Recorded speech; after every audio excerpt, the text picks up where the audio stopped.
What's good everyone, it's Smudger here. Let's talk about the NZ-41, how to get it gold as painlessly as possible. As always, timestamps in the description below for specific challenges. As always though, I recommend you watch this section where I go over best class setup, some more general tips, as well as the best playlists to play in. So let's just jump into it. This is pretty much what I ran the entire grind with the exception of these 20 round fast mags. These only went on when the 10 attachment challenge came up, otherwise I just ran it without a magazine. It's a very bouncy gun. It's a good gun to use, you know, it's very capable. It can feel at times like you're shooting marshmallows, but that's just the way the gun is. You can see the firepower isn't fantastic even when I tried to boost it. It's just one of those things. I did it all in hardcore. It wasn't that bad. It's still a one shot in hardcore, so you can't have too many complaints at it. It's just a very bouncy gun, so if you're someone that likes to just hold down the trigger and hope for the best, you might have some issues with this, but aside from that, it's pretty easy. The best playlists are hardcore shiphouse, hardcore anything, normal shiphouse. It is very viable in every playlist, but I think if you're going for a streamlined approach, hardcore shiphouse is by far the best until it gets to long shots, which you can do on Das House. It's just a bit quicker, I think, if you do it in other maps. So without further ado, let's jump into the actual challenges themselves. First up, of course, we do have 400 eliminations. Nothing to worry about, you will complete this as you go.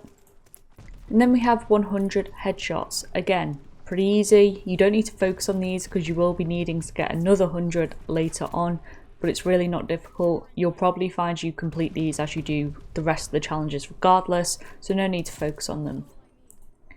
Then we have 50 multi-kills. Again, if you're in hardcore shiphouse, you'll rattle through these pretty easily.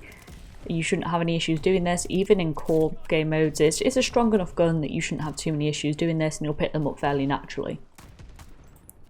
Then you have 5 kills without dying 30 times.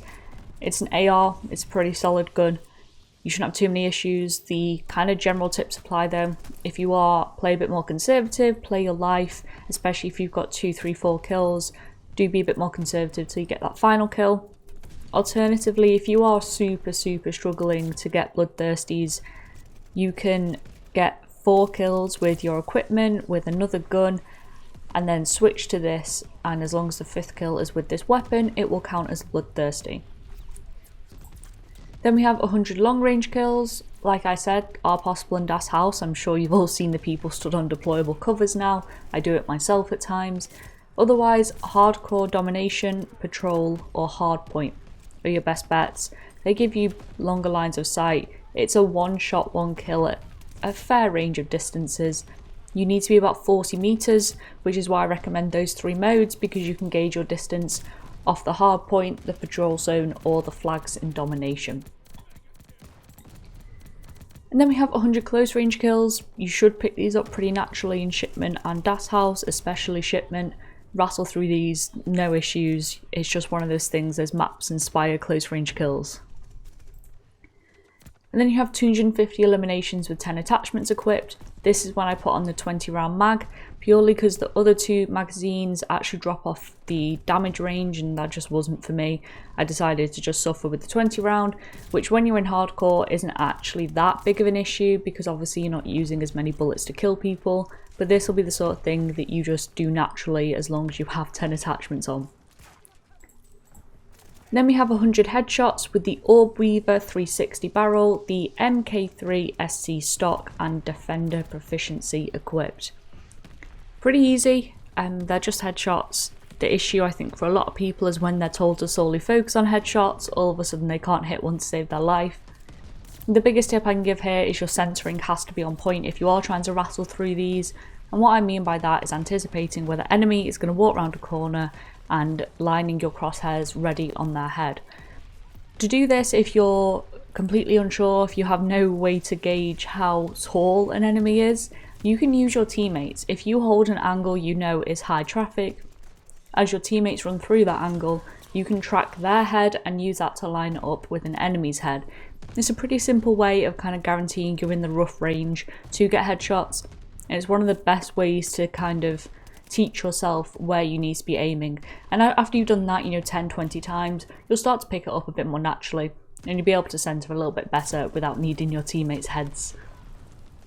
And then we have 100 ADS kills with the Ravenwood 480mm barrel, the 20 round fast mags, which you should have been using anyway, and the acrobatic proficiency. Pretty easy, you just gotta aim down sight and kill people. You should have no issues doing this, whether you're in Das House or Shipment or any game mode of your choosing. This should be pretty bread and butter stuff. Then we have 100 kills without taking damage from that enemy with the Orb Weaver custom barrel, the 30 round mags, and the Orb Weaver folding stock. A bit trickier in hardcore. Obviously people love to throw nades, everyone's trying to get their launches done, which is fair enough. It's still incredibly easy to do. The footage that's been on screen this entire time is me doing this challenge, and you can see how easy it is to actually just shoot enemies before they see you. And that's the entire premise of the challenge, is just shoot them before they see you. And that requires you to hold ratty angles, to be ready for gunfights at all times, and that's pretty much it. You do this 1,000 times when you're playing without even realising. Don't overthink it, you're just getting kills essentially. And that is the NZ-41 Gold. Decent little gun to go gold. I had a lot of fun with it. Probably wouldn't use it in a more serious setting if I was trying to sweat it out, but it's a nice little gun. I have very little complaints. But as always, if you want to find any other gold guide, we have a ton up on the channel now. They're all in a playlist that will be on the screen at some point. Go check them out. As always, if you did enjoy the video, give it a like. Subscribe if you want to find your way back. Hope you'll have a good day, and I'll see you next time. Bye.